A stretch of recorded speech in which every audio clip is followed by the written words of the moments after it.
అయ్యయ్యో, బాటిల్ పగిలిపోయింది. మెడిసిన్ చాలా అర్జెంట్ అని తీసుకురమ్మని బాబుగారు చెప్పారు. ఇప్పుడు తిడతారండి. చూసుకోలేదు కృష్ణయ్య. అయినా ఎవరి కోసం ఈ మెడిసిన్ తీసుకెళ్తున్నావు? రాజీవ్ బాబు గారి కోసం అమ్మాయి గారు. ఈ టైంలో రాజీవ్కి మెడిసిన్ ఎందుకు?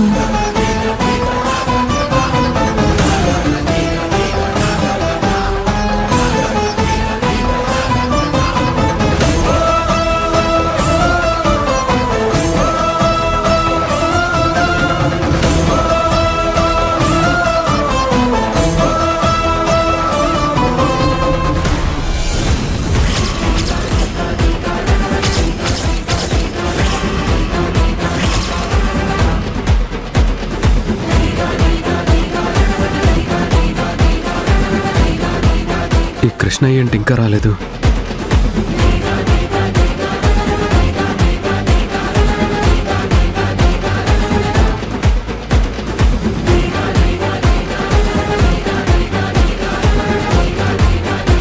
మై గాడ్, ఇది మెడిసిన్ కాదు, పాయిజన్.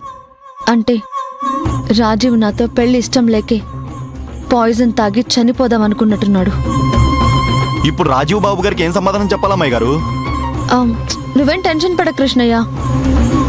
ఇదే మందు ఆన్లైన్లో ఆర్డర్ చేసి నేను తెప్పిస్తాను. త్వరగా తెప్పించండి అమ్మాయి గారు.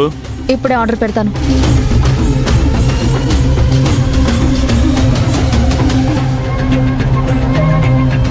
um, 10 minutes వెయిట్ చేయ కృష్ణయ్య. మెడిసిన్ వస్తుంది. రాగానే తీసుకువెళ్ళి రాజీవ్కి ఇద్దు గాని. సరే అమ్మాయి గారు.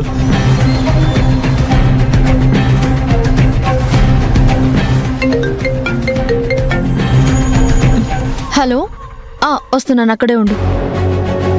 మెడిసిన్ వచ్చింది, తీసుకొస్తానుండు. నేను తీసుకొస్తాను అమ్మాయి గారు. నేను పేమెంట్ చేయాలి. పర్వాలేదు, నేను తెస్తానులే. సరే.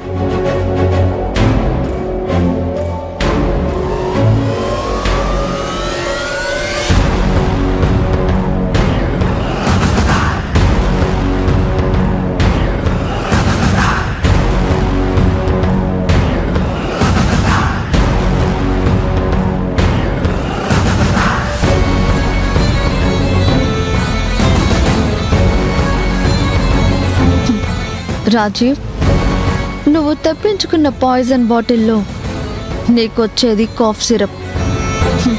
దాన్ని నువ్వు పాయిజన్ అనుకుని తాగుతావు, కానీ నువ్వు చావవు.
ఎదుగో కృష్ణయ్య. సరే అమ్మాయి గారు. నువ్వెలా సూసైడ్ చేసుకుంటావో చూస్తాను రాజీవ్. నా మెడలో తాళి కట్టాల్సిందే నువ్వు.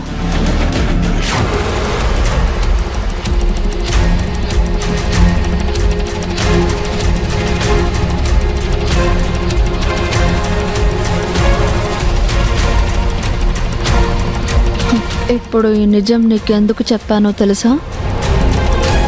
ఈ నిజం తెలిస్తే పెళ్లి నుంచి తప్పించుకోవాలని చావు కోసం నువ్వు ఇంకొక ప్రయత్నం చేస్తావు. నేను నిన్ను ప్రేమించింది నిన్ను చంపుకోవడానికి కాదు రాజీవ్. నీతో జీవితం పంచుకోవడానికి, నీకు ప్రేమని పంచడానికి.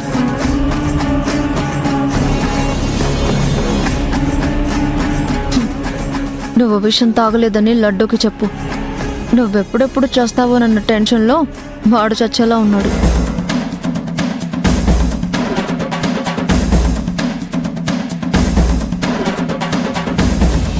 రామ్జీ గారు, వచ్చిన వాళ్ళందర్నీ భోజనం చేసి వెళ్ళమని మీరే కొంచెం చెప్పండి. అలాగే. మీరందరూ పెళ్లికొచ్చి నూతన వధూవరులను మనస్ఫూర్తిగా ఆశీర్వదించినందుకు చాలా సంతోషం. మీరంతా తప్పకుండా భోజనం చేసి వెళ్ళండి. వెళ్ళండి. అందరూ ఒకసారి ఆగండి.